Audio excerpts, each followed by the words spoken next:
നമസ്കാരം. ഞാനങ്ങനെ ഇൻ്റർവ്യൂ ഒന്നും ഇരുന്ന് കൊടുത്തിട്ടില്ല. എൻ്റെ ഫസ്റ്റിലത്തെ ഇൻ്റർവ്യൂ ആണ്. ഒരുപാട് പേര് ഇൻ്റർവ്യൂവിന് വിളിച്ചു, പക്ഷെ ഞാൻ പോയിട്ടില്ല കേട്ടോ.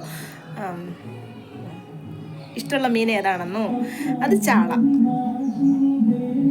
പിന്നെ എൻ്റെ വീട്ടുകാർ എപ്പോഴും പറയും ഞാൻ കുട്ടിത്തം നിറഞ്ഞവളാണ്, എനിക്ക് പക്വതയില്ല, ഞാൻ കുട്ടികളുടെ പോലെയാണ്.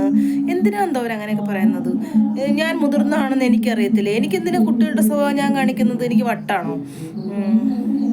അതെന്താണെന്ന് ഇഷ്ടമെന്നോ ചാള? അത് ചാള കണ്ടിക്കുമ്പോഴല്ലേ അതിൻ്റെ വയറിൻ്റെ ഭാഗത്തെ കുമ്പള പോലത്തെ ഒരു സാധനമുണ്ട്, അതിങ്ങനെ ടിക് ടിക് ടിക് എന്ന് പറഞ്ഞ് പൊട്ടിക്കാൻ നല്ല രസമാണ്. നിങ്ങളങ്ങനെ ചെയ്തിട്ടുണ്ടോ? എനിക്ക് ഭയങ്കര ഇഷ്ടം, ഇങ്ങനെ കണ്ടിക്കുമ്പോഴല്ലേ ടിക് ടിക് ടിക് എന്ന് കേൾക്കും. അത് നല്ല രസമാണ് അത് കാണാനായിട്ട്. ഈ കണ്ണാടി ആയിരുന്നോ? അതെൻ്റെ മോൻ്റെതാ, അതെൻ്റെ ഇളയ കൊച്ചു മോൻ്റെതാ. ഇങ്ങനെ ഉണ്ട്, കൊള്ളാമോ?